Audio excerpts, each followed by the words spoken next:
अपनी यूटिलिटी बनाओ।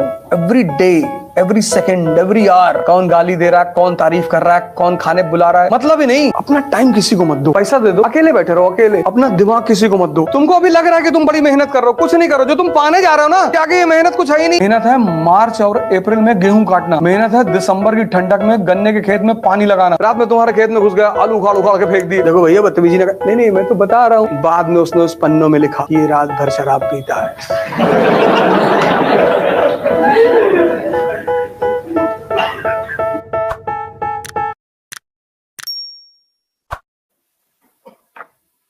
ऐसे जीवन जिया करो।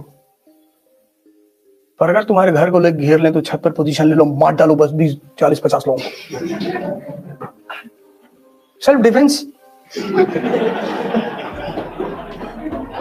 हमें कुल्हाड़ी लेके तुम्हारे घर पे भागे जा रहे हैं और तुम ढोल बजाओगे सारनाथ मंदिर की तरह।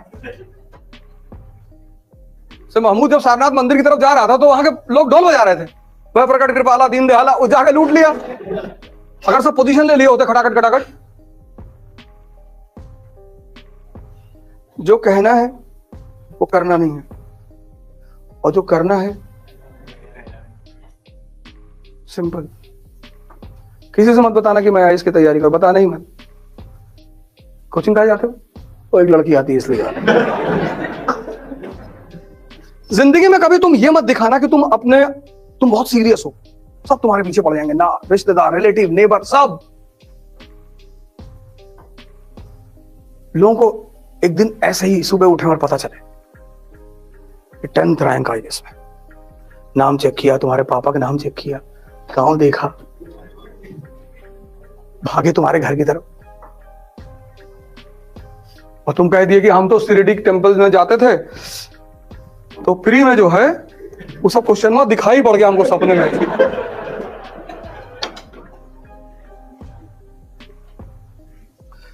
युद्ध की सबसे बड़ी बात यह है कि तुम डिस्क्लोज मत करो कि तुम क्या कर रहे हो,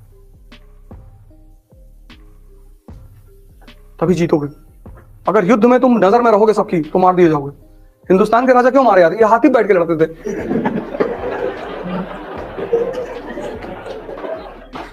इनका मेन वजह यही था। पहला बैटल ऑफ पानीपत क्या है? इब्राहिम लोधी हाथी बैठा हुआ है। जब सब बजाज सुपर पे बैठे हैं, स्प्लेंडर पे बैठे, तू भी बैठ। अब जो आदमी बैटलफील्ड में हाथी में बैठा, उस पर निशाना लगाना कितना आसान है। 1556 second battle of Panipat, Hemu हाथी बैठा हुआ है। इन विदेशियों को भारतीयों को हराने में टाइम नहीं लगा, क्योंकि चेस के गेम में अगर राजा गया तो खेल खत्म। राजतंत्र में और चेस के गेम में अगर राजा गया तो खेल खत्म। ये हिंदुस्तानियों की सबसे बड़ी कमजोरी थी।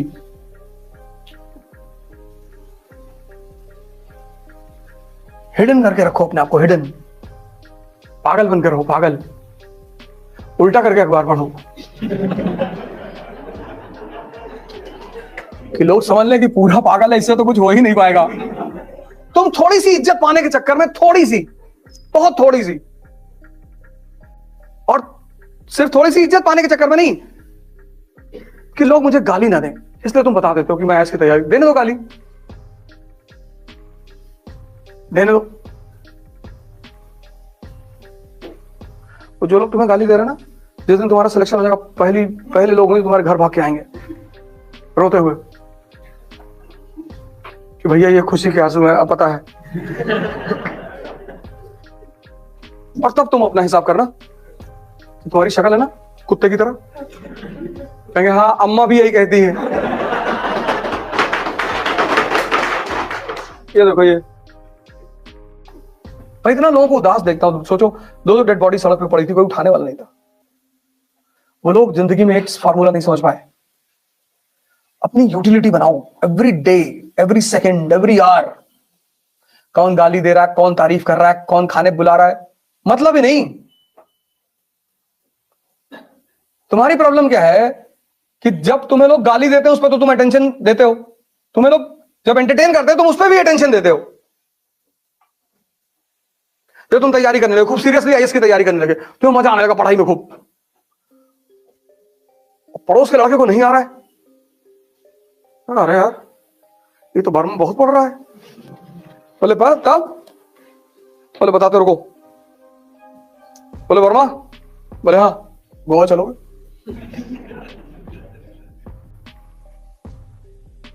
वर्मा ने कहा हमारे पास पैसा ही नहीं, पापा 6,000 रुपया भेजते हैं, 2,000 कमरे चला जाता, पैसा ही नहीं बचता, हम दे रहे ना, अब दोस्ती में पैसा लाओगे? अब वर्मा के दिमाग में आया कि एक हफ्ता गोवा में हरामखोरी में मजा लिया जाएगा। और वर्मा जी चले गए गोवा। ये सोच के गए कि मेरा पैसा थोड़ी लग रहा है, बर्बाद करने के लिए इन्वेस्टमेंट भी करनी पड़ती है कभी कभी।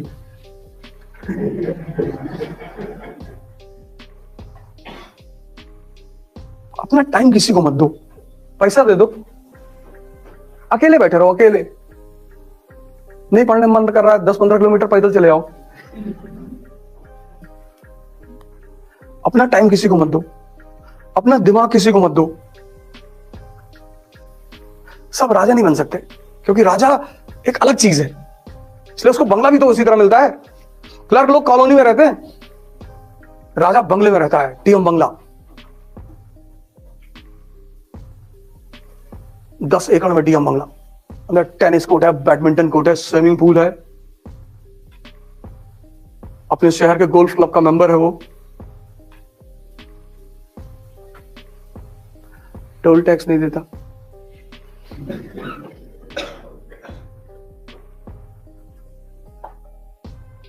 एयरपोर्ट पे जाओगे ना जब फॉरेन कंट्री, तुमको लाइन में नहीं खड़ा होना है कि भैया दुबई जा रहे थे। हमारी ब्यूरोक्रेसी की अलग लाइन होगी, अलग लाइन ही नहीं होती। एयर होस्टेस आएगी, सर प्लीज,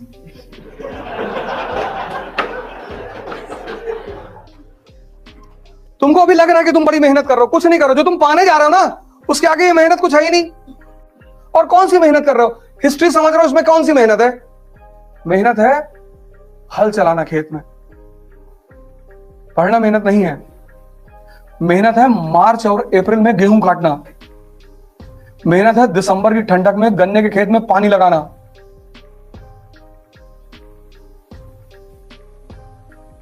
रात में जाते थे हम लोग बरहा चेक करने, ड्रेन मिट्टी के होते थे, तो गांव में एक से एक खलीफा है, और मिट्टी का वो है ड्रेन, उसको काट के दूसरे खेत में पानी बहा दिए।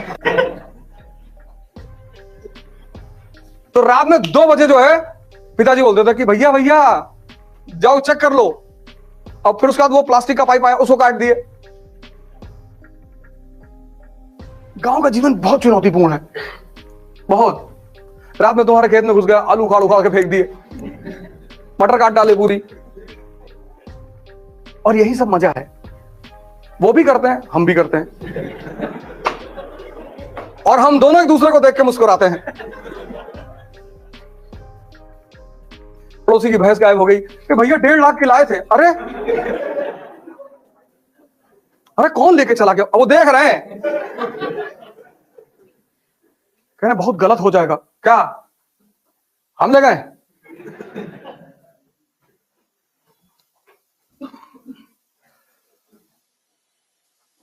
तुम भी तो हम सौगन का पेड़ लगाए थे, सब उखाड़ के फेंक दिए,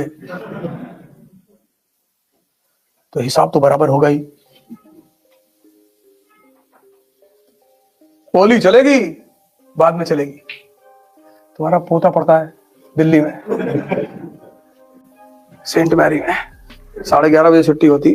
देखो भैया बदतमीजी ना, नहीं नहीं मैं तो बता रहा हूं, मैं तो गांधी का फॉलोअर हूं, याद आ रहा तो मैंने कहा बता दे।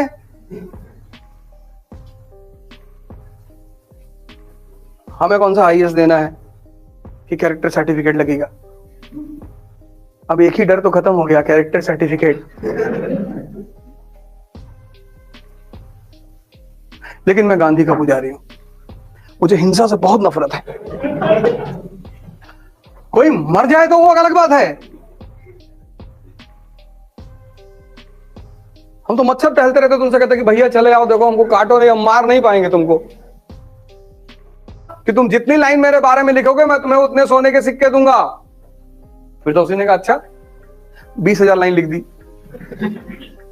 इतनी मोटी किताब लेके पहुंचे महमूद गजनी के पास, बड़ा कंजूस आदमी था वो। उसने किताब देखी, कहा इतना लिखने के लिए कौन कहा था, इतने बड़ा लालची हो तुम? तो 2 झापड़ मारा, का इसको दे दो 50 सिक्के, 20,000 लाइन पे 50 सिक्के। फिरदौसी को पता था कि कंजूस आदमी है, उसने बीच के कुछ पन्ने छोड़ दिए थे। बाद में उसने उस पन्नों में लिखा कि ये रात भर शराब पीता है।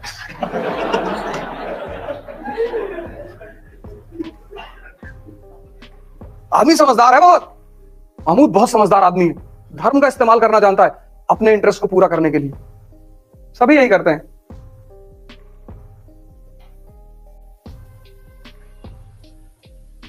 जब वो हिंदुस्तान की तरफ चलता था तो उसकी सेना में 10,000 लोग होते थे, सिर्फ 10,000। लेकिन 10,000 लोगों से कैसे लड़ेगा?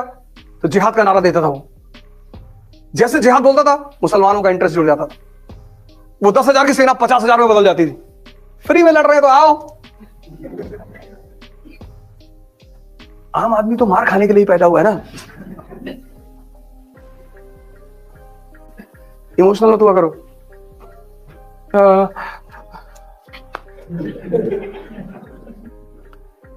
ये सिविल सर्विस की क्लास है, यहां यही सब पढ़ाया जाता है। क्लास के बाहर मिलोगे, मैं एक अलग आदमी हूं। प्रोफेशन अलग चीज है, जिंदगी अलग चीज है।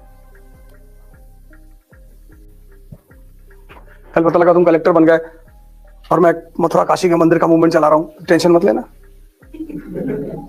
यार, क्लास में तो सेकुलरिज्म की बातें करता था।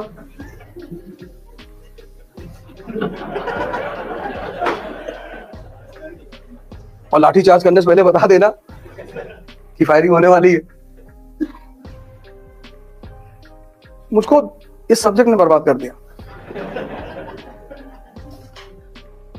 मैं भैया गांव से आया था, सीधा साधा आदमी, इसने मुझे हिस्ट्री में ऐसी ऐसी चीजें पढ़ा दी। बिस्मार्क, क्या डेंजरस आदमी है बिस्मार्क, क्या सोचता है। पूरा यूरोप जर्मनी के यूनिफिकेशन के खिलाफ है, बना दिया जर्मनी उसने, किसी को पता ही नहीं चला। और जब पता चला जर्मनी वॉज अ नेशन, तो खड़े होकर जर्मनी में मुस्कुरा रहा 1871 में। हमने तो सजदा कर दिया उसको कि क्या खेलते हो यार। और हमारे गांव के चौबे जी वो गांव की राजनीति करते हैं। चौबे बिस्मार्क ना बन पाएंगे, गांव में रहेंगे, वो प्रधान भी नहीं बनेंगे।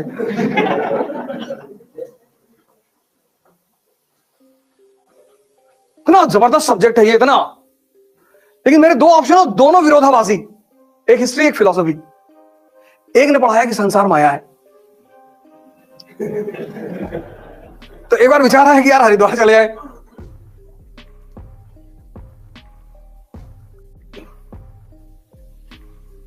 और इस सब्जेक्ट ने तो जो जो चीजें पढ़ा दी, समझो यार, तुम पढ़ते हो ना, तुम पढ़ाई ऐसे थोड़ी करते हो।